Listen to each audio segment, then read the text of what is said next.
तो hello everyone, Enthuse batch.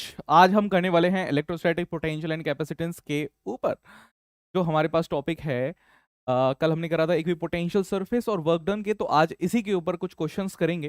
काफ़ी ज़्यादा इंपॉर्टेंट है। कुछ मैंने जेई एडवांस के क्वेश्चंस लिए हैं और कुछ जो हमारे पास स्टैंडर्ड बुक्स रहती हैं उनके क्वेश्चंस लिए हैं। उनको प्रैक्टिस करके आपको पता लगेगा कि ऐसे क्वेश्चंस अगर आते हैं तो जो आपने थ्योरी पढ़ी है उनको एक्चुअली में कैसे अप्लाई किया जाता है, उस चीज़ पर हमारा मेन फोकस रहेगा आज की क्लास में। अ, आगे की भी जो फर्दर क्लासेस है उस पे आपका बेसिकली प्रैक्टिस पे ही फोकस है हमारा, कि आप क्वेश्चंस को किस तरीके से अप्रोच करते हैं, वो ज़्यादा इंपॉर्टेंट है। क्योंकि जेई एग्जाम जो है ना, वो एक तरीके से जर्नी आपकी है जिसमें आप ये भी देखते हैं कि कॉन्सेप्ट आप पे क्लियर होने चाहिए, क्योंकि असर्शन रीजनिंग के क्वेश्चंस हमारे पास कुछ कॉन्सेप्चुअल क्वेश्चंस ही आ जाते हैं। दूसरा, आपको इसके साथ साथ जो क्वेश्चंस हैं बेसिकली न्यूमेरिकल जो है वो सॉल्व करने होते हैं, तो आपका न्यूमेरिकल का एप्टीट्यूड थोड़ा सा हाई होना चाहिए। सॉरी फॉर बीइंग लेट, एक मीटिंग चल रही थी आप ही के लिए, तो उसकी वजह से थोड़ा सा डिले आपको देखने को मिला इस क्लास में। बाकी अभी सब कुछ हम जल्दी जल्दी करेंगे। तो अगर आपको अब तक कोई डाउट है तो वो भी आप पूछ सकते हैं। करें स्टार्ट? ठीक है, तो आज के टॉपिक ये रहेंगे बेसिकली इक्विपोटेंशियल सरफेस के क्वेश्चंस और वर्क डन क्वेश्चंस हम यहाँ पर करने वाले हैं। तो फर्स्ट क्वेश्चन आपके सामने है, क्वेश्चन को पढ़िए। क्वेश्चन में दे रखा है हमारे पास कि तीन इक्विपोटेंशियल सरफेस आपके पास हैं। आप जानते हैं इक्विपोटेंशियल सरफेस हमारे पास वो सरफेस होता है जिसपे पोटेंशियल हमारे पास क्या होती है, कांस्टेंट होती है, सेम हमारे पास रहती है। तो ये जो आपको डॉटेड लाइन दिख रही है 10 वोल्ट की, ये हुआ सरफेस 1, है ना। तो भाई मेरा एक बहुत ही अच्छा सा काम रहता है कि मैं एक लाइन पढ़ता हूं और उसके बाद आपको एक चीज बताता हूं। तो मैंने बोला ये 10 वोल्ट का मेरे पास है, तो इसको मैं कह रहा हूं ये मेरे पास है सरफेस 1। ठीक है, ये हमारे पास है सरफेस 2 और ये हमारे पास है सरफेस 3। तो तीन सरफेस आपको बोले हैं, तीन सरफेस हमारे पास हो गए, 10 वोल्ट का, 8 वोल्ट का और 6 वोल्ट का। ये हमारे पास सारे के सारे इक्विपोटेंशियल सरफेस है। पहले क्वेश्चन में फर्स्ट पार्ट में आपसे पूछ रहा है कि ड्रॉ करनी है कॉरस्पॉन्डिंग इलेक्ट्रिक फील्ड लाइंस। तो सर कल तो आपने क्या किया था, अगर मैं फर्स्ट वाले क्वेश्चन की बात करूं तो फर्स्ट वाले क्वेश्चन के लिए कल हमने आपको बताया था कि इलेक्ट्रिक फील्ड लाइन जैसे पॉजिटिव चार्ज से बाहर की तरफ निकलती है, फिर आपके पास इक्विपोटेंशियल सरफेस मैंने बोला था कि कंसेंट्रिक हमारे पास हो जाएंगे, राइट, याद है। तो आपको एक चीज ध्यान रखनी है कि इलेक्ट्रिक फील्ड लाइंस जो हमारे पास होती है that will be perpendicular to हमारे पास इक्विपोटेंशियल सरफेस। तो जो इक्विपोटेंशियल सरफेस रहते हैं, इलेक्ट्रिक फील्ड लाइंस हमारे पास उस सरफेस के परपेंडिकुलर होगी। तो ए वाले का डायग्राम तो मैं यही बना देता हूं क्वेश्चन में, या आपके लिए यहीं पे बनाए, चलिए यहां बना देते हैं कि अगर ये आपको 10 वोल्ट का दिखा रखा है, ये आपको 8 वोल्ट का और ये आपको 6 वोल्ट का। ठीक है, ये मैंने मान लिया कि 10 वोल्ट का है, ये 8 वोल्ट का है और ये आपके पास 6 वोल्ट का। अब इस सरफेस पर कहीं पर भी अगर मुझे इलेक्ट्रिक फील्ड निकालनी है तो इस सरफेस पे मैं सबसे पहले एक टेंजेंट ड्रॉ करूंगा। टेंजेंट ड्रॉ करने के बाद जो इलेक्ट्रिक फील्ड होगी वो इस पे क्या रहेगी, परपेंडिकुलर रहेगी। फिर यहां पर भी हमारे पास एक टेंजेंट ड्रॉ करेंगे, फिर इसके भी क्या रहेगी, परपेंडिकुलर हमारे पास इलेक्ट्रिक फील्ड रहेगी। अब ऐसे तो बहुत सारे सरफेसेस हमारे पास होंगे, तो आप देखिए हर मतलब इस सरफेस से जब बाहर निकलेगी परपेंडिकुलर है यहां से, और फिर दूसरे वाले सरफेस से भी जब बाहर निकलेगी तो परपेंडिकुलर हमारे पास इलेक्ट्रिक फील्ड होनी चाहिए। इस चीज का ध्यान रखेंगे कि इससे भी निकली है तो ये भी परपेंडिकुलर है, और फिर अगले से भी निकलेगी तो ये भी परपेंडिकुलर हमारे पास बाहर निकल जाएगी। क्योंकि कर्व्ड चल रहा है ना ये, तो हमें ऐसा लगेगा कि कर्व्ड जा रही है, बट इलेक्ट्रिक फील्ड की डायरेक्शन हमारे पास कुछ इस तरीके से इलेक्ट्रिक फील्ड की डायरेक्शन रहेगी। ठीक है, बट सरफेस से हमेशा यहां पर जो एंगल बनाएगी 90 डिग्री का ही एंगल हमारे पास इलेक्ट्रिक फील्ड लाइंस बनाने वाली है। अच्छा, इस साइड जा रही है कि इस साइड जा रही है, कैसे पता लगता है? इलेक्ट्रिक फील्ड की डायरेक्शन जो हमारे पास रहेगी डेट विल बी कि हमारे पास पोटेंशियल क्या हो रही है, वहां पे कम हो रही है। ठीक है, पोटेंशियल हमारे पास क्या होगी, कम होगी। ऐसे मैं यहाँ पे बना सकता हूँ, ये भी 90 डिग्री पर रहेगा, ये भी 90 डिग्री पर है और ये भी हमारे पास 90 डिग्री पर है। ये इलेक्ट्रिक फील्ड की डायरेक्शन हमारे पास यहाँ से आ जाएगी।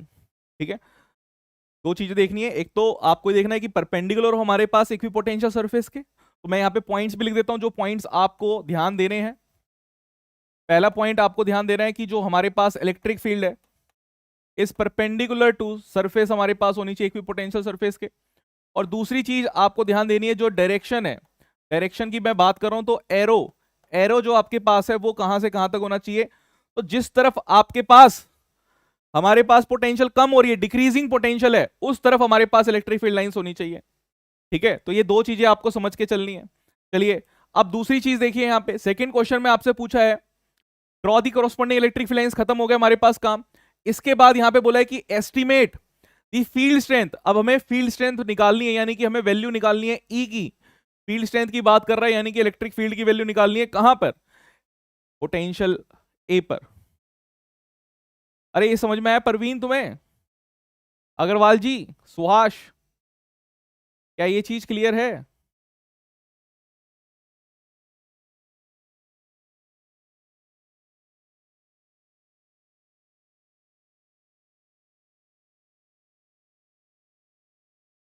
हाँ, एक मिनट।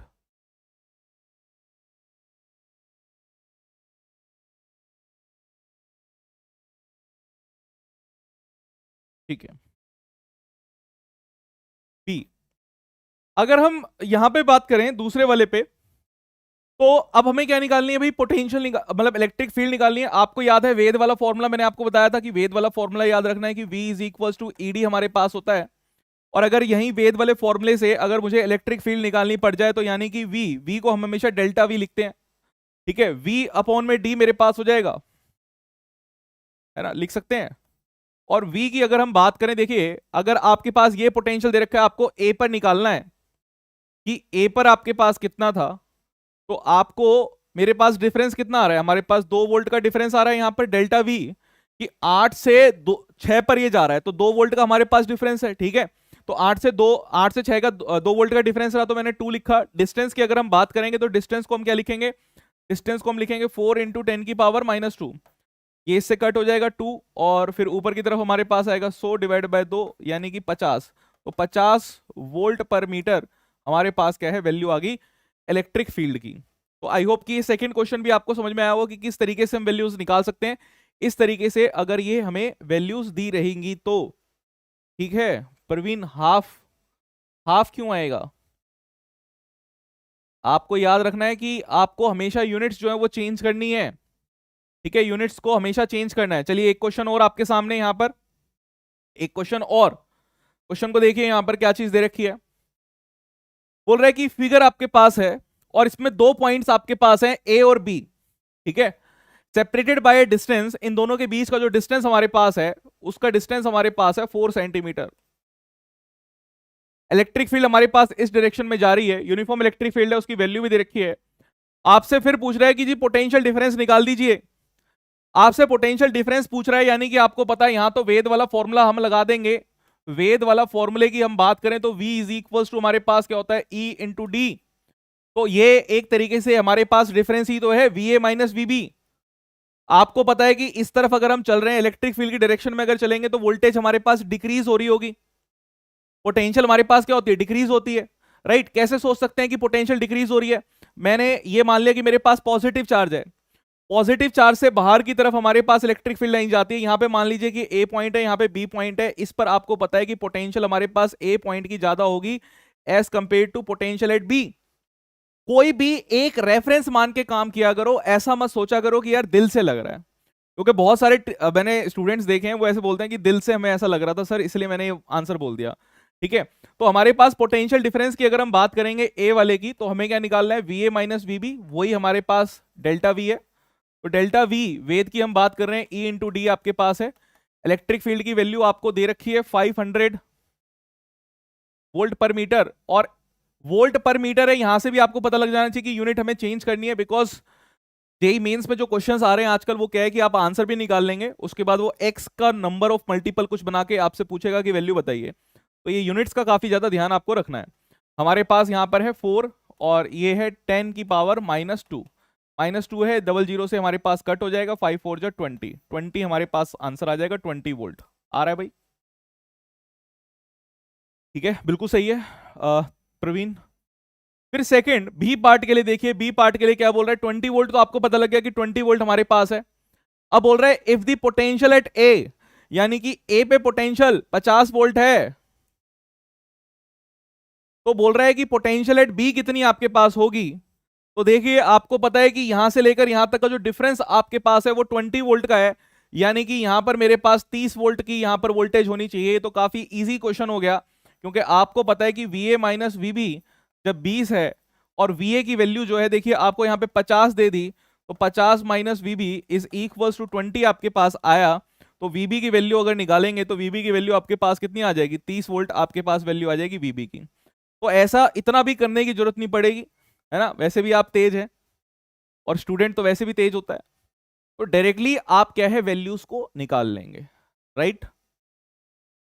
निकल जाएगी ना वैल्यू, प्रवीण निकाल ही ली, ठीक है। आगे आते हैं। अच्छा, इसी में मैं एक क्वेश्चन और पूछना चाहूंगा। इसी वाले क्वेश्चन में अगर मैं एक पॉइंट और मार्क कर देता, एक पॉइंट और मार्क कर देता यहां पर, और मैं बोलता जी एक पॉइंट यहां पर है सी। अब इसकी पोटेंशियल बताइए, सी की पोटेंशियल क्या होती, सी की पोटेंशियल क्या होती प्रवीण, पोटेंशियल एट सी। मैं सी पॉइंट का सी ही क्वेश्चन मान लेता हूं कि फाइंड करनी है potential at C, find V सी।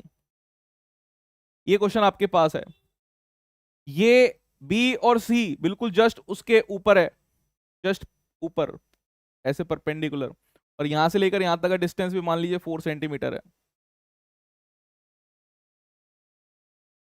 बताइए क्या होगी, प्रवीण कुमार शर्मा बताइए, शर्मा जी तो आप हैं ही, क्या रहेगा इसका आंसर। मैंने कहा कि सी पॉइंट हमने ले लिया है ऊपर की तरफ बिल्कुल, और आपको बताना है सेम होगी, बिल्कुल सेम होगी हमारे पास, बट किसके सेम होगी, वीबी, वैल्यू बता दो ना। हमारे पास जो वीबी की रहेगी वही होगी, यानी कि मैं वीसी की बात कर सकता हूं, सी पार्ट की अगर मैं बात करूं तो हमारे पास सी पार्ट के लिए, सी पार्ट जो हम कह रहे हैं कि वीसी जो है वो वीसी इज इक्वल टू वीबी होगा। बिकॉज क्यों होगा, ये क्यों होगा, बिकॉज हमारे पास क्या है, ये इक्विपोटेंशियल सरफेस पे आ रहा है।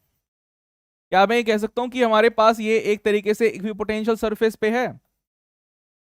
और आपसे कोई ये पूछ ले कि वर्क डन बताइए, आपसे वर्क डन का भी क्वेश्चन पूछता है कि यहां से यहां तक निकालने का वर्क डन क्या है, और फिर यहां से यहां तक ऊपर जाने का वर्क डन क्या है, ये भी क्वेश्चन हमारे पास रहता है, तो उससे भी आप इस चीज को कर सकते हैं।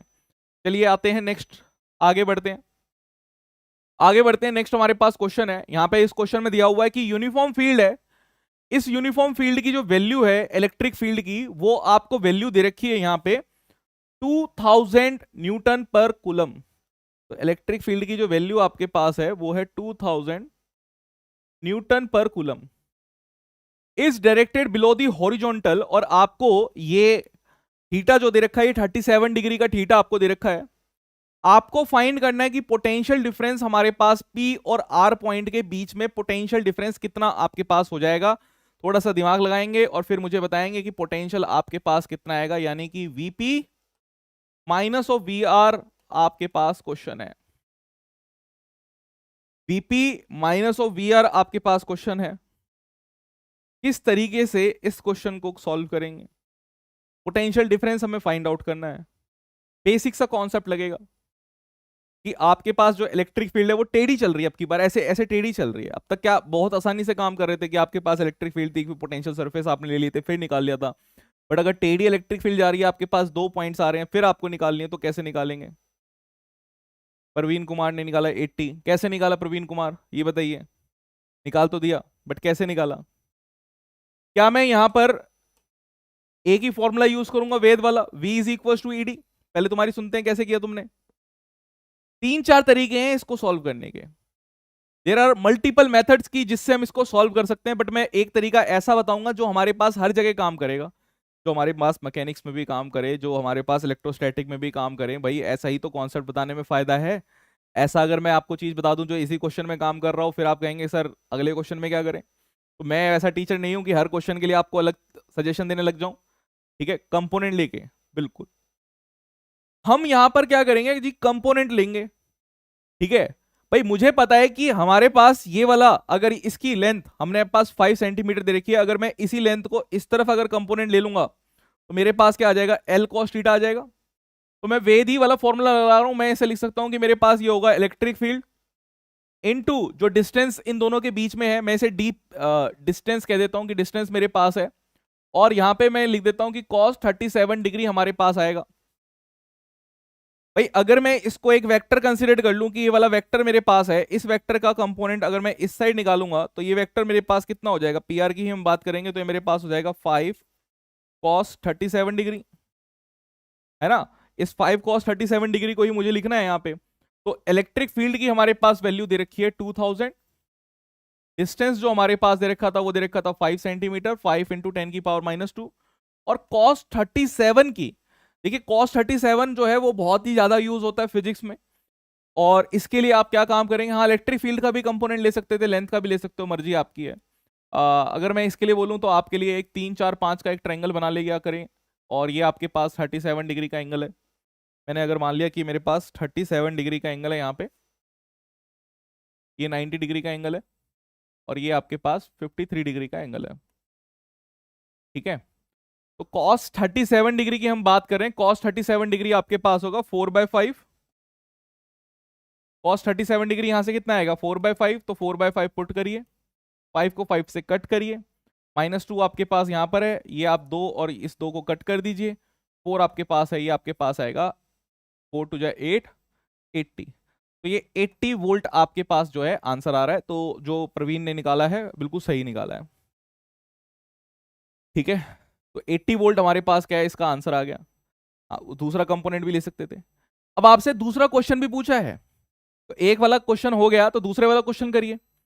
आपसे दूसरा क्वेश्चन पूछा है कि if we define the reference level of potential at R. अब आर की वैल्यू जो है पोटेंशियल आपको बता दिए कि जी 500, ये वाली वैल्यू आपको बोल दी कि ये 500 वोल्ट है, तो आपको बतानी है कि पोटेंशियल एट पी कितनी होगी। इसकी पोटेंशियल पूछ रहा है कि इसकी पोटेंशियल बताइए कि ये कितनी होगी, वीपी। ये तो फिर से वैसा ही क्वेश्चन हो गया जैसा अभी हमने किया था। बताओ प्रवीण कुमार शर्मा जी, बताइए कितना रहेगा इसका आंसर। अगर हमने ये काम कर दिया कि हमारे पास आर की पोटेंशियल 500 है, तो पोटेंशियल पी की कितनी हो जाएगी हमारे पास, 580। ठीक है, ऐड ही करनी है हमें। अगर मैं बी वाले बात की करूं तो हमारे पास वीपी माइनस वी आर 80 आया है। आपके पास देखिए वीपी की बात हमारे पास यहाँ पे 500, ये आपके पास 80, वीपी की अगर बात करेंगे तो हमारे पास हो जाएगा 580 वोल्ट। ठीक है, simple, simple and subtle question है ये। इसका एक्सप्लेनेशन आई होप कि आपको समझ में आ गया होगा, काफी इजी था। ओके, नेक्स्ट आते हैं। नेक्स्ट हमारे पास कुछ वर्क वाला क्वेश्चन करते हैं। इस क्वेश्चन में देखिए आपके पास एक चार्ज क्यू नॉट है। ठीक है, हमने यहां पर एक चार्ज रख रखा है क्यू नॉट, इसको हम ट्रांसपोर्ट कर रहे हैं, यहां से घुमा रहे हैं ए पॉइंट से और बी पॉइंट तक लेके जा रहे हैं। आपको ये एरो दिख रहा होगा कि यहां से हम लेके आके यहां पर इस तरीके से हम इसको लेके जा रहे हैं। ठीक है, और आपके पास यहाँ पे एक जो रखा हुआ है ए से बी तक लेके गए along an arc A B, तो एक ये सर्कल हमारे पास बनता है, उसकी एक आर्क है हमारे पास ए बी। ये हमारे पास एक पॉइंट सी है, ये डिस्टेंस आर है, ये भी डिस्टेंस हमारे पास आर है क्योंकि एक आर्क पे ही हम चल रहे हैं। तो along a near charge wire with a linear charge density, हमारे पास इधर एक वायर है जिसकी लीनियर चार्ज डेंसिटी आपको दे रखी है लेमडा। ठीक है, प्लस लेमडा आपको वहां पर चीजें दे रखी हैं, ये आपको प्लस लेमडा यहाँ पर वैल्यू उसकी दे रखी है, इन द सेम प्लेन है। आपको निकालना है work done by external agent in this, कितना काम हमारे पास एक्सटर्नल एजेंट कर देगा इस मूवमेंट में। ठीक है, जल्दी से बताइए क्या रहेगा आंसर।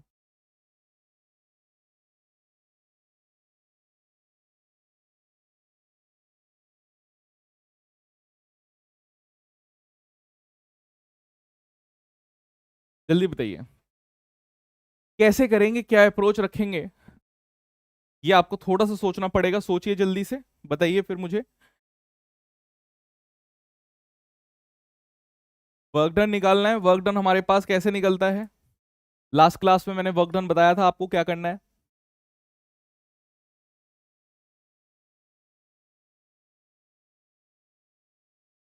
सेम अप्रोच यहां पर हम यूज करने वाले हैं। आपके पास एक चार्ज है, उस चार्ज को आप मूव कर रहे हैं,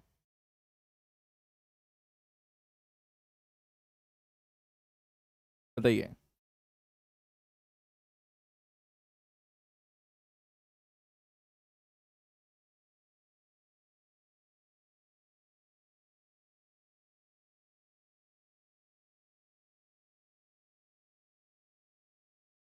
यहाँ से काफी सारे कॉन्सेप्ट भी आपके क्लियर हो जाएंगे कि क्या अप्रोच हमें यहाँ पे रखनी चाहिए।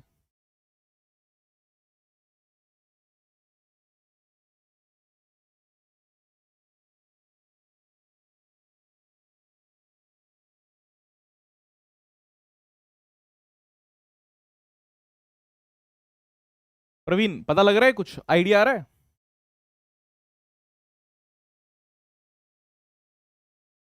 ए से बी तक हमारे पास मूव तो कर रहा है, बट किस तरीके से मूव कर रहा है, कैसे हमारे पास चलेगा?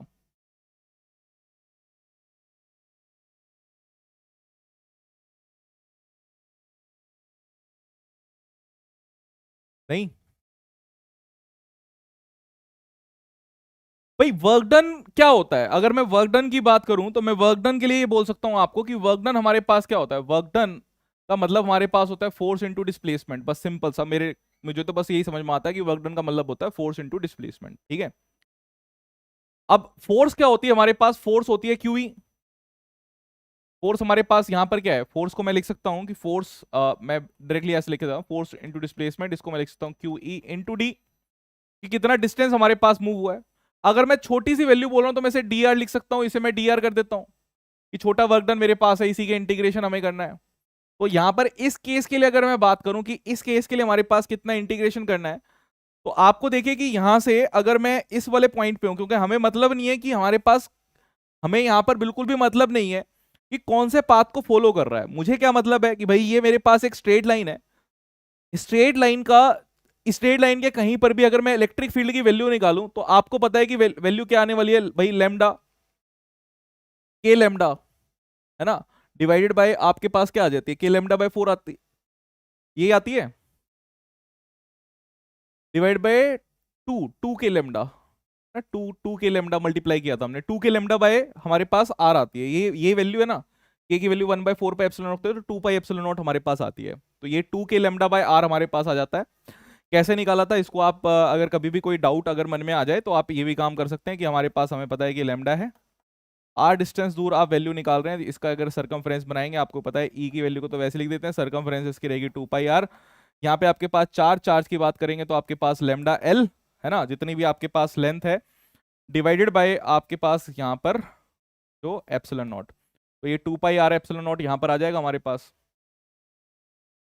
है ना। इलेक्ट्रिक फील्ड की अगर हम बात करेंगे तो इलेक्ट्रिक फील्ड हमारे पास कितनी हो जाएगी? इलेक्ट्रिक फील्ड आपके पास हो जाएगी लेमडा एल अपॉन में 2 पाई आर एप्सिलॉन नॉट, और इसको ऊपर नीचे टू से अगर मल्टीप्लाई कर दिया तो आपके पास 4 पाई एप्सिलॉन नॉट की वैल्यू आएगी के, तो के लेमडा हमारे पास ये वैल्यू आ गई है 2 के लेमडा, ठीक, क्योंकि लेमडा इज इक्वल होता है क्यू बाय एल, और ये आपके पास इधर आ जाएगा। अच्छा, यहाँ से एच से भी, एल से भी मल्टीप्लाई होता है, तो एल से मल्टीप्लाई होगा तो ये कट जाएगा, आपके पास एल की वैल्यू तो यहाँ से नहीं रहेगी। तो सही निकाला है, मतलब वो चीज़ जो मैंने लिखी है वो चीज़ सही लिखी है, डेरिवेशन मैंने आपको यहाँ पे बता दी, ठीक है। ओके, तो अगर मैं इस लाइन पे कहीं पर भी खड़ा हुआ हूं, यानी कि इस लाइन पर अगर हम कहीं पर भी खड़े हुए हैं, तो हमारे पास वैल्यू कितनी आएगी भाई? यही रही वैल्यू रहेगी 2 के लेमडा बाय आर, मतलब मैं किसी में चला जाऊं, इन्फिनाइट वायर है मेरे पास, चाहे मैं इधर ऊपर खड़ा हूं नीचे खड़ा हूं, कोई एंगल का तो फर्क पड़ नहीं रहा। और अगर मैं इधर आता हूं तो मेरे पास वैल्यू बढ़ जाएगी। मुझे सिर्फ मतलब है कि अगर मैं इधर इतने दूर आता हूं तो मेरे पास डिस्टेंस कितना है? अगर मैं इतनी दूर आया तो डिस्टेंस मेरे पास 3r, अगर मैं इतनी दूर आया तो डिस्टेंस मेरे पास कितना? डिस्टेंस हमारे पास 2r। क्या बात समझे? ठीक है, तो बस वही आपको यहां पे रखना है। तो अगर मैं यहां पे इंटीग्रेशन कर दूं 2r से 3r तक तो हमारा काम हो जाएगा। तो वर्क डन आपके पास जो है, देखिए चार्ज आपके पास क्यू नॉट है, वो तो कांस्टेंट रहेगा, इसको बाहर निकाल दो, 2 के लेमडा, है ना, ये आपके पास बाहर आ जाएगा, ये डी आर बाय आर ये आपके पास बस अंदर रहेगा 2r और 3r, बाकी तो सारे कांस्टेंट ही है हमारे पास। जल्दी बताइए, बाकी तो सारे हमारे पास क्या है? कांस्टेंट ही है, राइट। हमारे पास यही वैल्यू आएगी। कैसे रखा भाई? ये 2r, ये 3r क्यू इंटू, मैंने यहाँ पे बोला कि ये 2 के lambda divide by R dot D R. यहीं से जो हमारे पास चीजें थी बाहर हमने उसको निकाल दिया, तो हमारे पास जो वैल्यू आएगी वर्क डन की, वर्क डन की वैल्यू आपके पास आ जाएगी 2 क्यू नॉट के लेमडा, और ये 1/r आपको पता है एल एन आपके पास हो जाता है, L N 3r minus 2r आपके पास आएगा, यानी मैं लिख सकता हूं एल एन 3/2। तो आपको या तो ये ऐसा ऑप्शन मिल जाएगा, अगर ये ऐसा ऑप्शन ना मिले तो k की वैल्यू जो है वो 1/4 पाई एप्सिलॉन नॉट आप डालेंगे, और मतलब अगर ये ऐसा नहीं होगा तो आप k की वैल्यू डालेंगे के की वैल्यू होती है 1/4 पाई एप्सिलॉन नॉट, तो आपके पास आएगा Q not lambda by 2 pi epsilon not, और ln 3/2। तो ये वैल्यू भी आपके पास आ जाएगी। जल्दी बताइए क्या बात समझ में आई? प्रवीण कुमार शर्मा जी, क्या ये बात समझ में आई किस तरीके से हमने इस क्वेश्चन को किया है?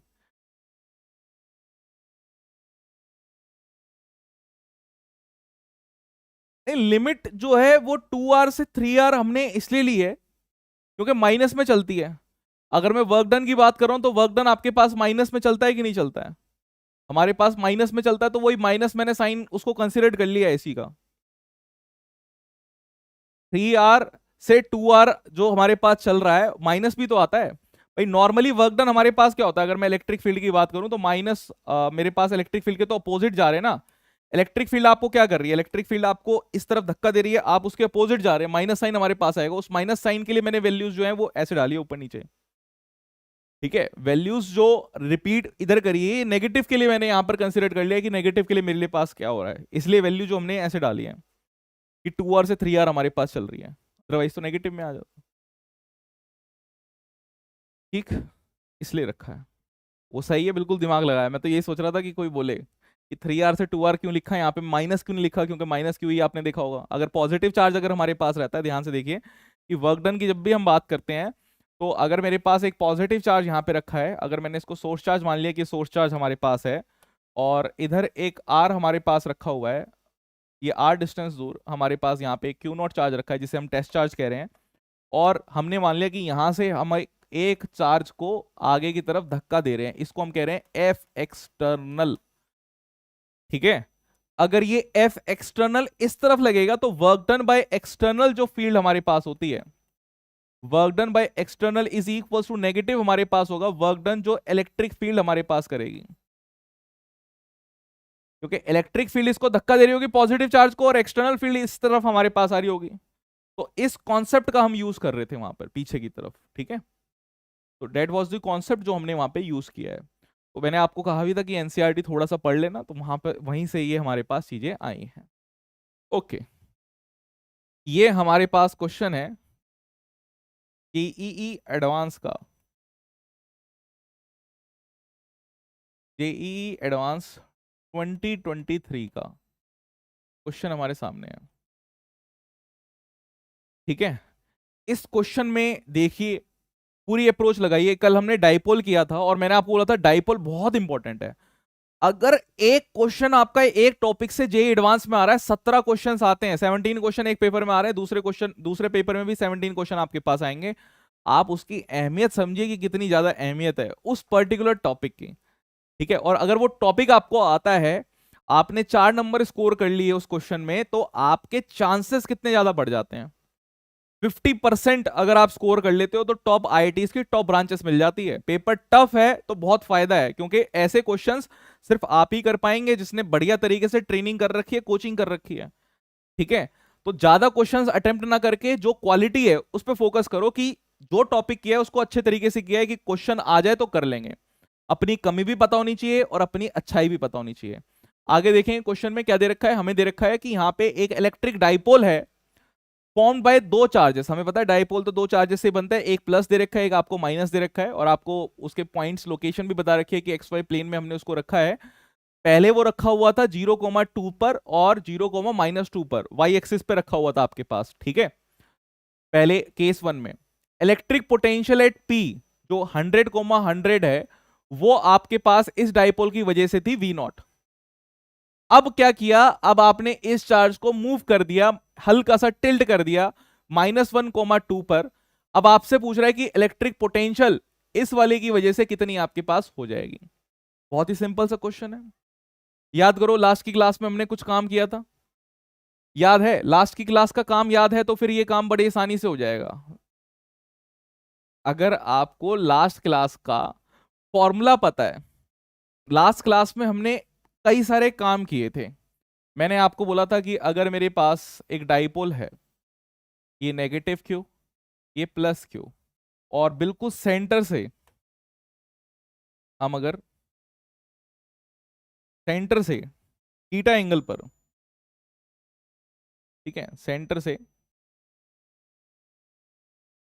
थीटा एंगल पर आर डिस्टेंस दूर इस पॉइंट पर अगर आते हैं पी पॉइंट पे, तो हमारे पास पोटेंशियल इस पी पॉइंट पर कितनी होगी? इसी पर काम किया था लास्ट क्लास में। आई होप कि आपको पोटेंशियल याद होगी कि इस पर अगर हम पोटेंशियल निकाल रहे थे तो पोटेंशियल आपके पास कितनी आई थी? हेल्प मी राइट करने के लिए आपके पास क्या आई थी? आपने यहां पे लिखा था KP divided by R square minus A square cos square theta.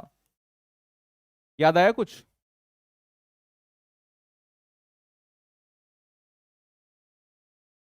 याद आई क्या बात? जल्दी बताइए। यही आई थी, है ना? ऊपर भी कॉस थीटा था कि नहीं था? ऊपर भी कॉस थीटा आपके पास था, यहां पे भी KP cos theta divide by R square minus A square cos square theta हमारे पास था। ये हमारे पास था। अब इस क्वेश्चन में क्या हमें चीज दे रखी है? हमें दे रखा है, सबसे पहली चीज तो आपको ये दी है कि अगर आपके पास एक्स एक्सिस वाई एक्सिस पहले रखा हुआ है, तो थोड़ा सा ऊपर रखते हैं भाई। ये कॉन्सेप्ट है जो हमने पढ़ा था, ये कॉन्सेप्ट है जो हमने डाइपोल का पोटेंशियल का कॉन्सेप्ट पढ़ा था, और किसी भी एनी पॉइंट पे हमने निकाला था। अब क्वेश्चन को देखिए कि क्वेश्चन में क्या पूछ रहा है, जो एडवांस में क्वेश्चन आया।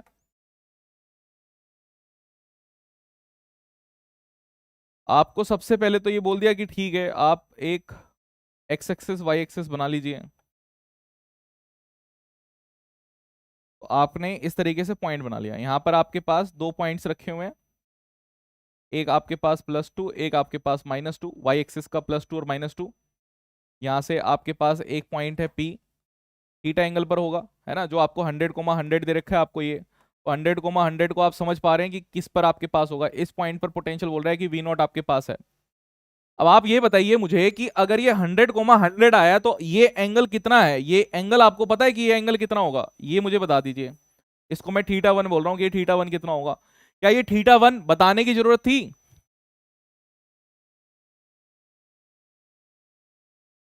ठीक है, प्रवीण जो लिखा है वो सही है ना? जो यहाँ पे लिखा है वो सही है? ठीक है, बस ये बताओ।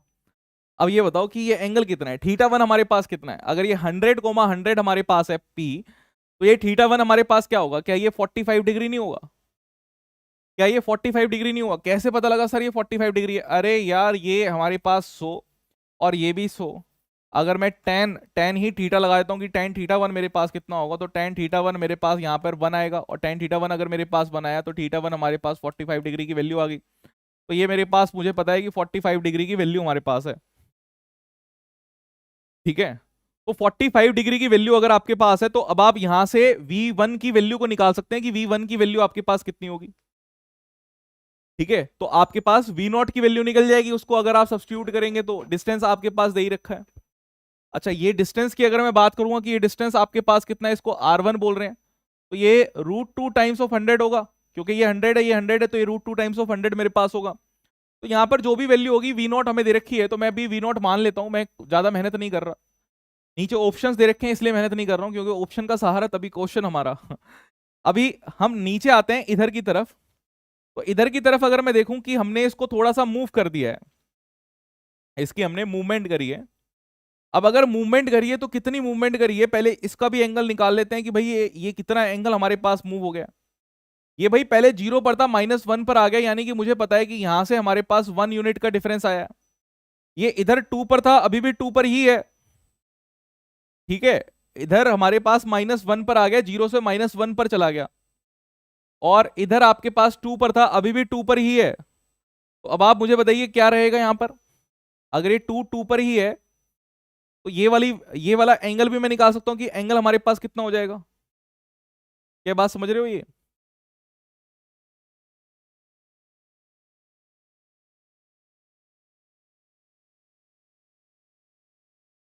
ये वैल्यू हमारे पास 2 है, तो एक ये वाला एंगल भी आप फाइंड आउट कर सकते हैं कि ये वाला एंगल आपके पास कितना है, और फिर आपके पास ये जो एक्सिस है, आप इस एक्सिस को ऐसे मान के और फिर ये वैल्यू निकाल सकते हैं कि आपके पास कितनी होगी। एक तरीका ये है कि आप यहां से इस एंगल को फाइंड करें, कि इसको मैं बोल देता हूं कि मेरे पास θ2 है।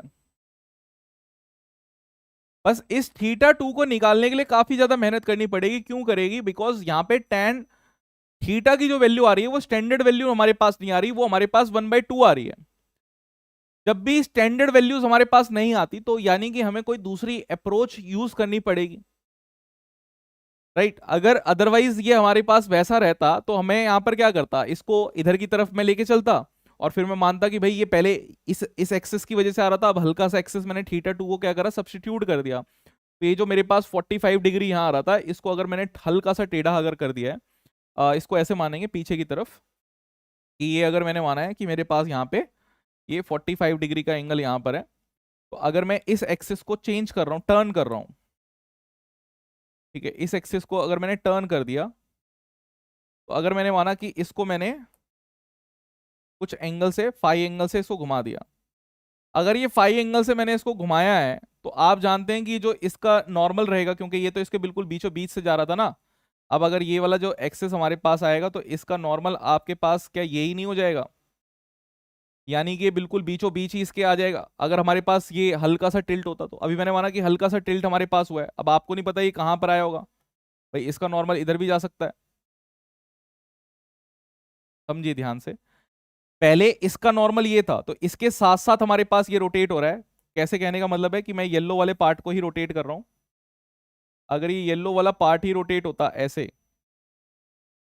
क्या एक काम ही करते हैं ना, इस ग्रीन वाले को हटाते हैं और फिर आपको सिखाते हैं।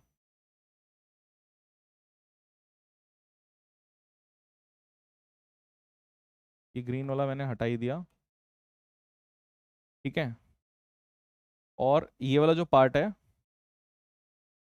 इसको देखा हुआ, ये हमारे पास है, इसको मैंने कॉपी किया। देखिए यहाँ पे लगा हुआ है, पहले मैं इसको कलर चेंज कर लेता हूँ इसका, ताकि आपको पता लगे कि ये डिफरेंस हमारे पास है। देखिए बिल्कुल इसके ऊपर आ गया, ये रेड वाला पार्ट जो है बिल्कुल इसके ऊपर है। अब मैं कह रहा हूं कि भाई इसी एक्सिस को हमें चेंज करना है, थोड़ा सा टिल्ट करना है, हल्का सा टिल्ट मैंने कर दिया।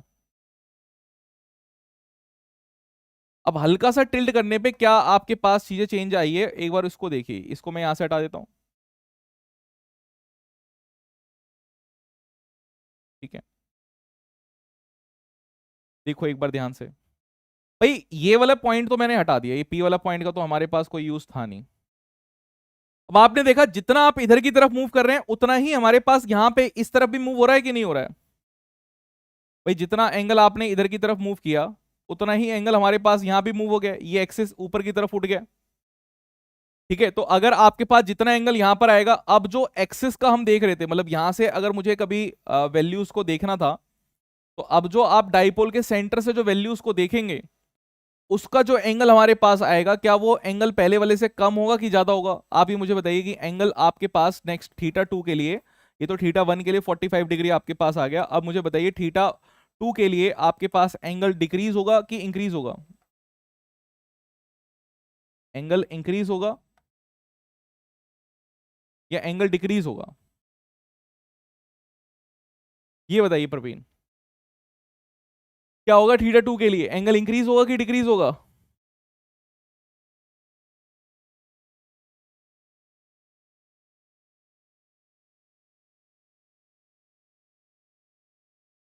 कम होगा।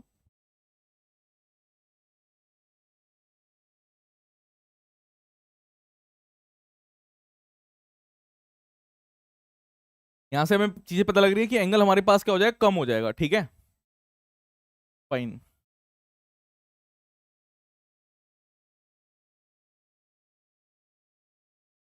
ठीक है, अब इधर ही आते हैं दोबारा से इसी क्वेश्चन पे।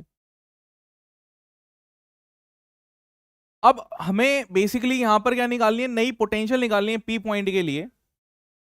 तो हम ये देख रहे हैं कि जो एंगल हमारे पास है वो स्टैंडर्ड एंगल नहीं है। हम यहां से ये तो पता कर पा रहे हैं कि एंगल जो हमारे पास आएगा, अगर मैं सेंटर से देखूंगा, तो क्योंकि इसका जो पहले जो ओरिजिन हमारे पास चल रहा था, तो ये ओरिजिन भी हमारे मतलब ये जो एक्स एक्सिस चल रहा था, ये एक्स एक्सिस भी हल्का सा टिल्ट हो गया है, तो एंगल जो हमारे पास एक्स एक्सिस से ही हमें एंगल को लेना था, वो एंगल हमारे पास कम हो गया है, ठीक है। तो वो चीज आप यहां पर देख सकते थे, बट अभी के लिए हम उस चीज को ना यूज करते हुए दूसरा तरीका यहां पे निकालेंगे। तो दूसरा तरीका क्या है?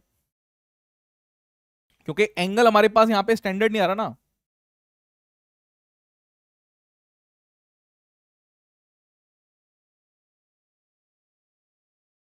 एंगल वाली अप्रोच को ना यूज करते हुए कोई दूसरी अप्रोच यूज करेंगे, तो दूसरी अप्रोच देखते हैं। भाई सबसे पहली चीज, अगर मुझे वी नॉट की वैल्यू निकालनी हो तो क्या मैं वी नॉट को प्रोपोर्शनल मान सकता हूं कि वी नॉट मेरे पास प्रोपोर्शनल होगा किसके प्रोपोर्शनल रहेगा? वी नॉट जो डाइपोल मोमेंट हमारे पास है कॉस थीटा के प्रोपोर्शनल है।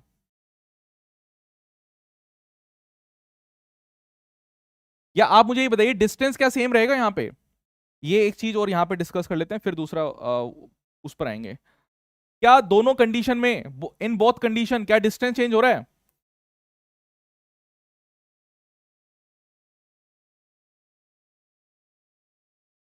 ये बताइए, थीटा तो हमारे पास कम हो गया, ये तो हमें पता लगेगा कि थीटा कम हो गया। आप बताइए डिस्टेंस चेंज हो रहा है क्या?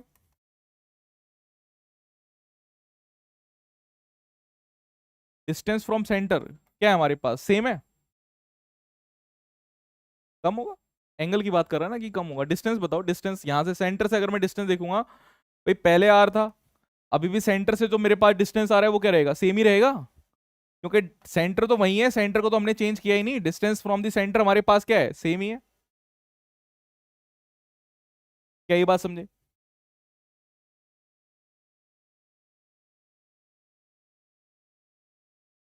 ठीक है जी,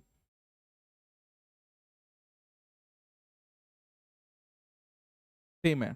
ओके, अब मुझे, चलो ये बात तो समझ में आ गई। अब मुझे पोटेंशियल की बात, पोटेंशियल की मैं बात कर रहा हूं कि पोटेंशियल की बात हमारे पास ये है, और मैं एक चीज और कंसीडर कर लेता हूं यहां पर कि हमारे पास क्या चीज चल रही है, ध्यान से देखना। ये हमारे पास एमएम में दे रखा है, ये जो डिस्टेंस हमारे पास ये एमएम में दे रखा है, देखो ये जो पॉइंट्स है आपके पास ये मिलीमीटर में है, और ये जो डिस्टेंस आपके पास है ये आपके पास, ये जो डिस्टेंस आपको दे रखा है ये 100 टाइम्स दे रखा है, मतलब 1,2 mm है, और ये आपके पास 100 mm आपके पास है। तो एक चीज आप और भी यहां पर ये देख सकते हैं कि आपके पास एक कंडीशन यहां पर और चल रही है कि अगर हमारे पास ये जो आर है ग्रेटर देन ए है, तो हमारे पास जो वीपी आएगा वो वीपी आपके पास क्या हो जाएगा, KP cos theta divided by आपके पास क्या आएगा, आर स्क्वायर, है ना। केपी कॉस थीटा आपके पास आर स्क्वायर आएगा। अब ध्यान से देखना, अब मुझे पता है कि के तो कांस्टेंट है, पी, क्या आप मुझे बताइए क्या पी हमारे पास सेम है कि अलग है? क्योंकि मैं अभी ऐसे देख रहा हूं तो एक वैल्यू ये लिखी, अब आप बताइए पी, पी जो है क्या वो सेम है या डिफरेंट है? दोनों के लिए पी जो है वो सेम है या डिफरेंट है? एंगल तो हमें पता लग गया कि डिफरेंट है जी, एंगल में तो चेंज आ रहा है हमारे पास, तो मैंने यहां पे लिख दिया कि एंगल तो चेंज हो रहा है ना। इस पूरी चीज में क्या चीज चेंज हो रही है, एंगल चेंज हो रहा है, बिकॉज मैं जो भी चीज सोचूंगा फॉर्मूले के हिसाब से सोचूंगा। के चेंज नहीं हो रहा, मुझे पता है के चेंज नहीं हो रहा, आर स्क्वायर चेंज नहीं हो रहा है, तो इसको तो मैं वैसे लेके चलूंगा। आप बताइए क्या पी कॉस थीटा, अरे प्रवीण बोल दो यार, कमेंट दिखती है बस आपकी, हाँ सर, मतलब मैंने बोला थोड़ा सा डिले रहता है, तो आप ये बोले करो हाँ सर पी सेम है, या सर पी डिफरेंट है, ये बोला करो, हाँ सर ना सर नहीं। क्या रहेगा हमारे पास, क्या पी सेम है? सोच के बोलना। पी हमारे पास यहाँ पे डिफरेंट है, पी डिफरेंट है, सेम नहीं है, सेम नहीं है। तो मैं ये बोल सकता हूं कि इसमें के और इसको आर स्क्वायर को तो हटा दूं, मैं यहां पर बोल सकता हूं कि इस क्वेश्चन के लिए VP is proportional to P cos theta हमारे पास है। क्या ये बात समझ में आई?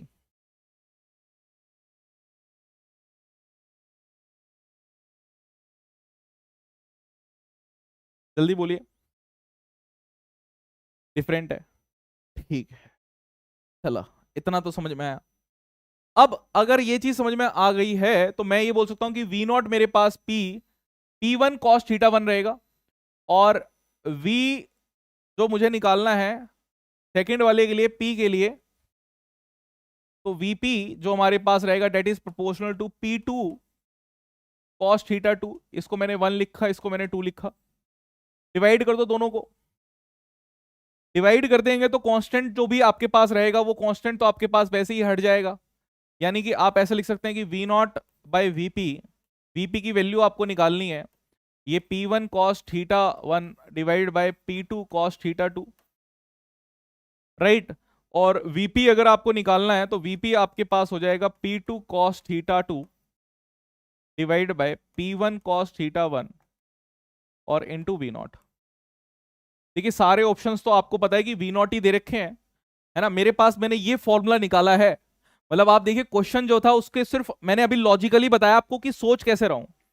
एक क्वेश्चन जेई एडवांस का जो रहता है उसको एग्जाम में करने के लिए आपको कम से कम 5 से 10 मिनट, मतलब अगर अच्छा क्वेश्चन है तो 5 से 10 मिनट लगेंगे। बहुत इजी अगर आ गया तो वही जल्दी होता है। तो आपके पास ये 10 मिनट का अगर आप थोड़ा सा सोचें, बहुत ज्यादा टाइम होता है जेई एडवांस के लिए, इतना ऐसा नहीं कि तुरंत ही आपको क्वेश्चन करना है, ठीक है। तो ये सिर्फ सोचने के ऊपर ही है कि सोचने के ऊपर आपको क्या पता लग रहा है। तो मुझे यहां से चीजें पता लगी कि दोनों कंडीशन अगर मेरे पास है तो मैंने यहां पर एक चीज पीछे से वो जो चीज निकाली है आपके पास, तो उसको आप ये कह सकते हैं कि ठीक है सर, यहाँ पे जो हमारे पास वीपी आएगा that will be equals to V naught times, और आपके पास क्या आ रहा है ये P2 cos theta 2, P2 cos theta 2 divide by P1 cos theta 1, ठीक है। और फिर वैल्यूज निकालनी पड़ेगी भाई P1 और P2 की, तो वो वैल्यूज निकाल लेते हैं। P1 की अगर मैं वैल्यू निकालूंगा तो क्या रहता है, नेगेटिव टू पॉजिटिव आपके पास रहता है ना भाई। P1 आपके पास क्या रहता है, नेगेटिव टू पॉजिटिव हमारे पास चीजें मूव करती है कि नहीं करती है, करती है सर। P को भी अगर मैं P1 को भी अगर लिखना चाहूं तो मैं एक काम कर सकता हूं यहां पर, क्या कर सकता हूं कि मुझे ये पता है कि उसका मैग्नीट्यूड जो रहेगा, है ना, मैग्नीट्यूड जो रहेगा वो तो मेरे पास क्या है सेम, बस डायरेक्शन हमारे पास चेंज होगी, ठीक है। तो चलिए एक चार्ज को तो मैं वैसे हटा देता हूँ। P1 की अगर मैं P2 की अगर मैं बात करूं, वी नॉट तो हमारे पास है ही, अब इसी को सॉल्व करना है और ऑप्शंस मेरे पास नीचे मुझे दिख रहे हैं। P1 की मैं बात कर लेता हूँ भाई। P1 की अगर बात करें तो हमारे पास क्या है, ये -2 से 2 तक है, तो Q.2a हमारे पास होता है जो भी चार्ज होगा,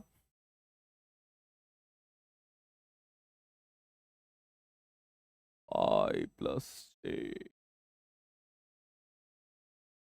इसको भी सेंटर से ले रहे हैं क्या, ठीक है भाई। इसको मैं यहां पे लिख सकता हूँ Q.Q, ऊपर भी रहेगा तो क्यू क्यू तो वैसे भी कट जाने हैं। 2a की मैं बात कर रहा हूँ, 2a हमारे पास डिस्टेंस है, तो ये डिस्टेंस मैं इसको वेक्टर फॉर्म में लिख लेता हूँ। ये डिस्टेंस मेरे पास कितना रहेगा, ये डिस्टेंस को अगर मैं लेके चलूंगा तो नेगेटिव टू पॉजिटिव हमारे पास चल रहा है, ये भी नेगेटिव टू पॉजिटिव ही चलेगा। इसको मैं मान के चल रहा हूँ कि पॉजिटिव चार्ज ही मेरे पास इस तरीके से घुमा है, तो इसको मैं लिख सकता हूँ -2 ठीक है। फाइनल माइनस मतलब इस यहाँ से ही माइनस कर रहा हूँ, तो मैं इसको लिख सकता हूँ -4j या +4j ही लिख लीजिए। डायरेक्शन को मैं मान लेता हूँ कि मैंने खुद ही से डायरेक्शन ले लिया, ठीक है। तो मैं 4j लिख लेता हूँ, प्लस माइनस को भी नहीं ध्यान देते क्योंकि नीचे आपको प्लस माइनस कहीं पे भी ऑप्शन नहीं दिख रहे हैं कि प्लस माइनस कहीं पे ऑप्शन दे रखे हैं, ठीक है। तो ये डिस्टेंस मैंने लिख दिया यहाँ पे 4j। ऊपर की तरफ अगर हम आते हैं तो ऊपर की तरफ आप देखेंगे कि डिस्टेंस आपके पास क्या है भाई, डिस्टेंस आपके पास यहां से लेकर यहां तक का ये आ रहा है। तो एक डिस्टेंस तो आपके पास, इसको मैं करूंगा 1, और ये -1 आपके पास है 2i,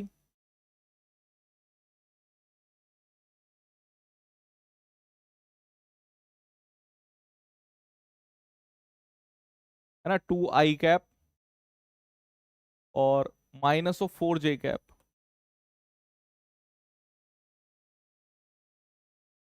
ये रहेगा। तो इसे माइनस ही लिख लो यार, मतलब ऐसे ना लिखो, इसे माइनस लिख लो। क्या ये बात समझ में आई कि हमारे पास ये आ गया, ठीक है।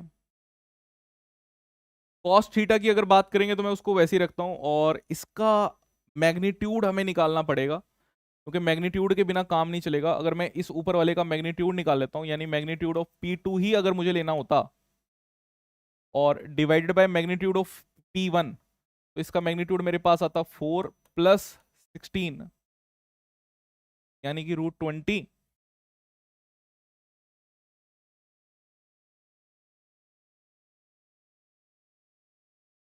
है ना, √20 डिवाइड बाय √16।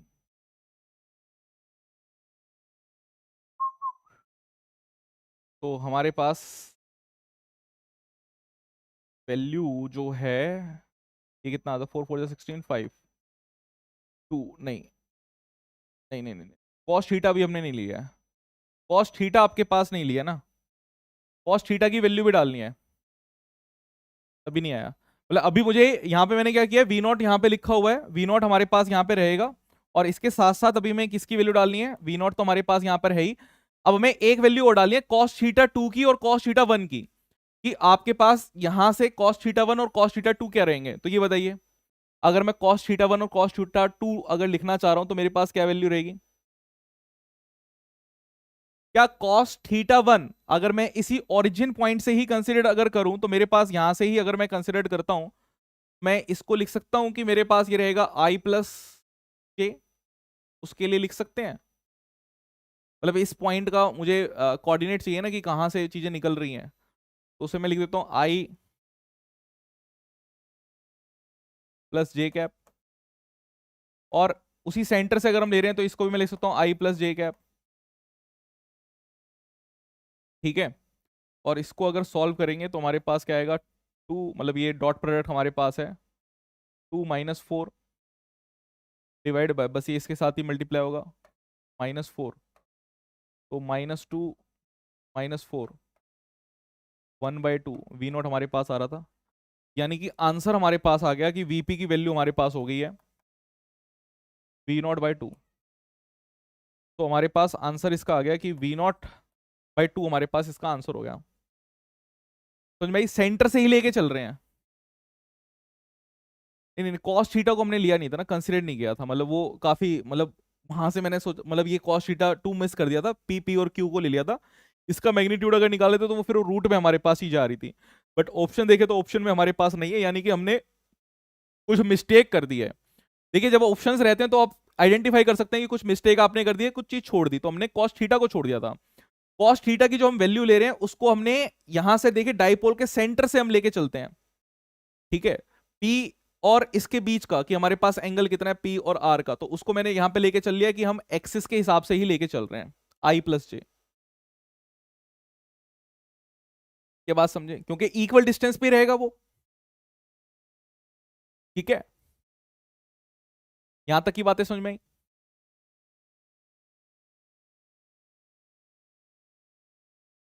ठीक है, डन। तो आपको ये चीज समझ में आई कि अगर मेरे पास डाइपोल घूम जाता है तो हम किस तरीके से काम यहां पर कर सकते हैं, प्रवीण क्या ये बात समझ में आ गई, क्लियरिटी हुई, ठीक है। देखो इतनी चीजें हमने सोची है, पर ये हमारे दिमाग में होनी चाहिए कि कैसे हम यहाँ पे चीजों को देख रहे हैं। जेई एडवांस का क्वेश्चन था तो थोड़ा सा कॉन्सेप्ट आपके और भी बिल्ड हुए होंगे कि अच्छा ठीक है, डाइपोल ऐसे रखा था, डाइपोल को ऐसे टेढ़ा कर दिया, तो टेढ़ा करने पे डाइपोल की जो पोटेंशियल रहेगी वो हमारे पास पोटेंशियल क्या है, चेंज हो जाती है ना, ये चीज आपको पता लगी होगी। चलिए अब मुझे ये बताइए कि अगर मैं ये कहता हूं, अगर मैं यहीं से बात करता हूं आपसे कि अगर मैं पोटेंशियल की हमने बात करी थी, वर्क डन की बात करी थी, अब वर्क डन का जो कॉन्सेप्ट हम यहां पर यूज कर रहे हैं कि वर्क डन जो हमारे पास रहता है, तो वर्क डन को मैंने आपको बोला है कि वर्क डन नॉर्मल जो कॉन्सेप्ट हम यूज करते हैं वो फोर्स इनटू डिस्प्लेसमेंट वाला रहता है, उसी चीज को हम यूज करते हैं, बट ये वाला जो कॉन्सेप्ट रहता है इसको हम एक्सटर्नल फोर्स के लिए लेके चलते हैं कि अगर हमने एक्सटर्नल फोर्स लगाई है तो क्या हमारे पास होगा, ठीक है। एक्सटर्नल फोर्स जब हम लगा रहे हैं तो हमारे पास क्या हो रहेगा, उसके लिए हम यहाँ पे लेके चलते हैं। इसको अगर मैं बताना चाहूँ तो आपके लिए जैसे कि एक चीज भी मैं यहाँ पे करवाई देता हूँ कि पोटेंशियल भी हमने इसी चीज से निकाली थी, कि अगर मैंने मान लिया कि यहाँ पे मेरे पास एक चार्ज है Q1 और दूर एक चार्ज रखा है Q2, इस Q2 चार्ज को हम मूव कर रहे हैं और इस पॉइंट तक लेके आ रहे हैं, यहां से लेकर यहां तक का डिस्टेंस हमारे पास R है, और इस Q2 पॉइंट, ये Q2 अगर यहाँ पर तक हम लेके आ गए इसको, मतलब आगे आगे करते हुए यहां तक लेके आ गए स्लोली स्लोली एक एक्सटर्नल फोर्स लगाते हुए, तो कितना काम हमें करना पड़ जाएगा। तो भाई आप ये कह सकते हैं कि आप अगर इस पॉइंट तक आ रहे हैं, है ना, और पहले जो आपके पास डिस्टेंस था इसको आप R2 मान लीजिए, इस डिस्टेंस को चाहे R1 मान लीजिए, तो आप किस तरीके से लिखेंगे, आप यहां पे लिखेंगे कि एक्सटर्नल वर्क जो आपने यहां पे वर्क किया है एक्सटर्नल फोर्स की वजह से डॉट dr, लिमिट्स को अगर रखेंगे तो आपके पास क्या रहेगी, R2, इनिशियल लिमिट आपके पास R2 थी और आप कहां पे पहुंच गए जी, R1 पर आप पहुंच गए, तो लिमिट का तुम्हारे पास डाउट आया था ना, तुमने पूछा था सर लिमिट हमने वो क्यों रखी, तो मैं उसी लिमिट को यहाँ पे डिफाइन कर रहा हूँ कि किस तरीके से हमने रखी थी। इसको मैंने सोर्स चार्ज माना है Q1 और इसको मैंने Q2 माना है। हम एक एक्सटर्नल फोर्स लगाते हुए, यानी कि यहाँ पर अगर कोई एक पर्सन है और वो पर्सन क्या कर रहा है, इसको आगे की तरफ धक्का मार रहा है और आगे की तरफ लेके जा रहा है, तो उसका जो डिस्टेंस रहेगा वो कहां से रहेगा, R2 से R1 तक, यहां तक हम लेके आ रहे हैं। हमारी जो इंटीग्रेशन बनी है, पहली बात तो ये समझ लीजिए, जो इंटीग्रेशन ही बनी है उसमें हमने इस तरीके से बनाई है कि हम चीजों को स्टार्ट करेंगे और फिर एंड करेंगे। मतलब एक लोअर लिमिट है और एक हायर लिमिट है। अगर आप यहां पे देख रहे हैं तो ये R2 जो है वो क्या है, वो बड़ी वैल्यू है, और R1 हमारे पास क्या है, छोटी वैल्यू है। तो इंटीग्रेशन हम कभी भी इस केसेस में करते नहीं है। सिनेरियो में आपको फिर देखना पड़ेगा कि अगर ऐसी कंडीशन कोई आपके पास आ रही है तो आपने कुछ कॉन्सेप्ट या तो गलत लगाया या तो आपको कुछ और दूसरे तरीके से करना है। तो ये भी अपने दिमाग में थोड़ा सेट करके रखना। फिजिक्स में हम इस चीज को बहुत ज्यादा यूज करते हैं, एम्फसाइज हमारा इसी चीज पे रहता है, क्योंकि न्यूटन ने जो फिजिक्स बनाई थी वो ऐसी बनाई थी कि आप चीजों को बढ़ा रहे हैं, ठीक है, घटाने पे भी हमारे पास हो जाती है, बट नॉर्मली हम उसको अवॉइड करते हैं। अब हमें पता है कि ये जो एक्सटर्नल फोर्स है ये बिल्कुल बराबर हमारे पास होगी जो इलेक्ट्रिक फोर्स हमारे पास लग रही है। यानी कि मैं इसी को लिख सकता हूं कि आपके पास जो इलेक्ट्रिक फोर्स रहेगी डॉट डी आर, कंडीशन तो यही रखेंगे भाई, R2 से R1 हमारे पास चल रही है, राइट। कंडीशन हमारे पास ये रहेगी कि माइनस हमने बस यहां पे साइन लगा दिया कि इलेक्ट्रिक वाले को मैंने रिप्लेस किया है डॉट डी आर करके। अब थोड़ा सा ध्यान देंगे भाई, इलेक्ट्रिक वाले की अगर मैं बात करूं तो इलेक्ट्रिक वाले के लिए हमारे पास क्या चीज रहेगी, माइनस R2 R1। इलेक्ट्रिक के लिए चार्ज जो हमारे पास लिया है QE रहता है, तो चार्ज मेरे पास कौन सा रहा है, Q2। इलेक्ट्रिक फील्ड किसकी वजह से होगी, E की वजह से होगी। या मैं एक काम कर सकता हूं यहां पे कि अगर हम क्या करें भाई, दोनों के बीच में यानी इस और इस चार्ज के बीच में एक फोर्स हमारे पास लग रही होगी, तो उसको लिख सकते हैं K Q1 Q2 divided by R का स्क्वायर डॉट डी आर। और ये R पहले कितना है, इनिशियली कितना है, R2 है, और फिर बाद में कितना हो रहा है, R1 हो रहा है, ठीक है। अब यही चीज को आपको क्या लिखना है, आपको यहां पे आप लिख सकते हैं माइनस ऑफ R2 R1, और ये आपके पास K Q1 Q2 को आगे निकाल दो। ये आपके पास R2 इधर है, R1 इधर है, और ये आपके पास रहेगा D R by R square. अगर आपको याद हो तो हमने इसकी इंटीग्रेशन करी थी कि कभी भी अगर आपके पास ऐसा इक्वेशन आ रहा है D x by x square, अगर आपके पास आ रहा है, इसको आप ऐसे लिख सकते हैं कि माइनस ऑफ एक्स एक्स की पावर -2 डॉट डी एक्स। तो आपके पास होगा x -2 + 1 -2 + 1, ये रहेगा x -2 आपके पास है तो -1, और ये आपके पास है -1, ठीक है। तो ये आपके पास आ जाएगा -1/x। तो उसको आप लिख सकते हैं -1/r, है ना।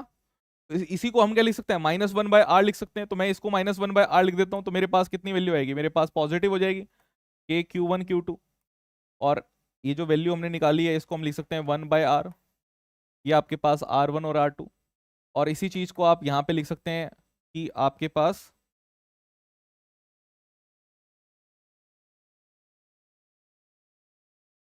इसी चीज को आप लिख सकते हैं k Q1 Q2 और 1/R1 -1/R2।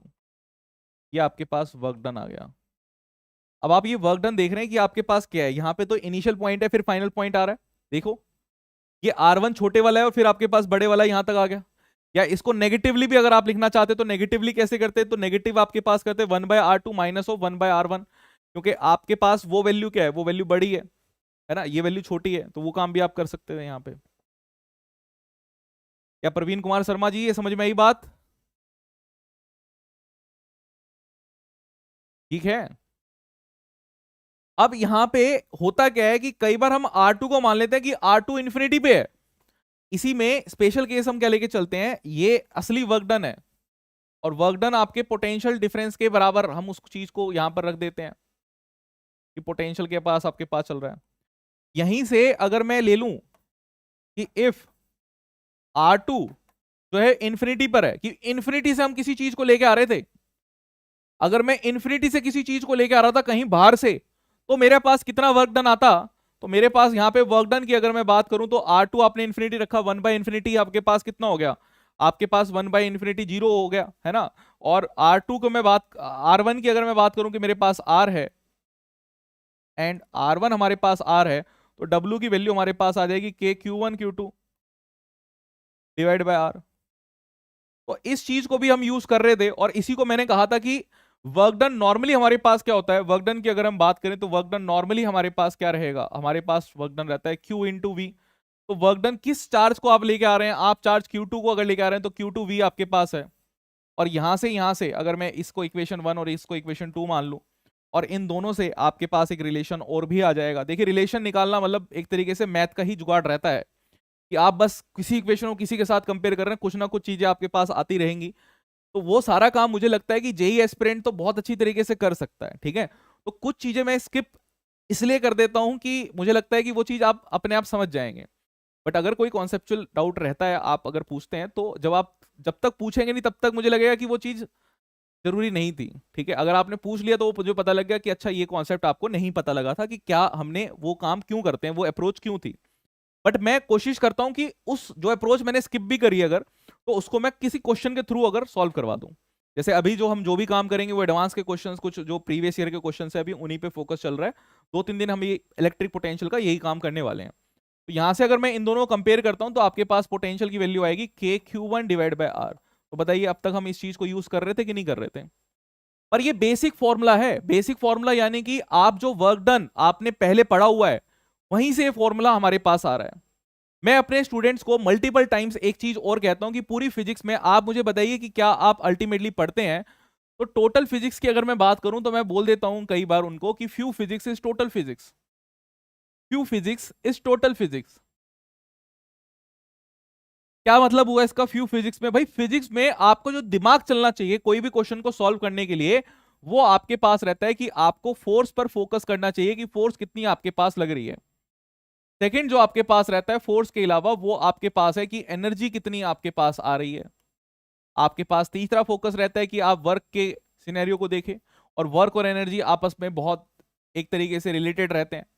फिर आपके पास रहता है कि आप पावर को देखें, और इससे पहले थोड़ा सा काम हम मोशन का करते हैं, वो फोर्स में रिलेटेड आपके पास हो रहा है। कहीं भी चले जाइए, छोटे से छोटे लेवल पे चले जाइए, बड़े से बड़े लेवल पे चले जाइए, एटम के लेवल पे चले जाइए, या फिर हमने क्लास 11th के टॉपिक्स की अगर बात करें न्यूटन्स लॉज में मोशन में, तो हमने यही चीजें पढ़ी हैं। आप बताइए कोई इससे अलग चीज पढ़ रहे हैं तो। पहले वाले चैप्टर में क्या हमने पढ़ने की कोशिश करी, फोर्स, फोर्स ही पढ़ी। फोर्स कैसे लग रही थी, तो फील्ड की वजह से लगती है। नॉन कांटेक्ट फोर्स कैसे लगती है, अगर कोई कांटेक्ट नहीं कर रही है तो फील्ड की वजह से लगती है। तो हमने इलेक्ट्रिक फील्ड का कॉन्सेप्ट वहां पे पढ़ा, उसी फील्ड को समझने के लिए फ्लक्स पढ़ा। मोटा मोटा अगर हम बात करें तो हम इन्हीं चीजों के बारे में बातें करते हैं। तो जो भी चीजें आ रही हैं वो इनसे रिलेटेड जरूर होगी। आपको यही रिलेशन देखना है कि यार वो इस स्टैंडर्ड चीजों से कैसे रिलेटेड है। आपके पास जो पोटेंशियल है वो कैसे रिलेटेड है, तो वो भी हमारे पास वर्क से रिलेटेड है कि वर्क आपके पास है। ये तो बस साइंटिस्ट ने उसी चीज को क्या करा है, थोड़ा सा घुमा फिरा के बस बोलना स्टार्ट कर दिया, ठीक है। तो अल्टीमेट खेल यही है। आपके डीएसए मैंने अपडेट कर दिए हैं, उस डीएसए को आप जरूर सॉल्व करें। थोड़ा सा लेवल मैंने डीएसए का बढ़ाया है, पुश किया है, ताकि आप भी उस चीजों को पूछें, ठीक है। नेक्स्ट क्लास में 10 से 15 मिनट आपके डीएसए के डाउट के लिए भी मैं आपको दूंगा, लास्ट में जब हम खत्म करेंगे। अभी कोई डाउट है तो वो आप पूछ सकते हैं। एनी डाउट, एनी डाउट आज की क्लास पे या फिर डीएसए में? प्रवीण कुमार शर्मा,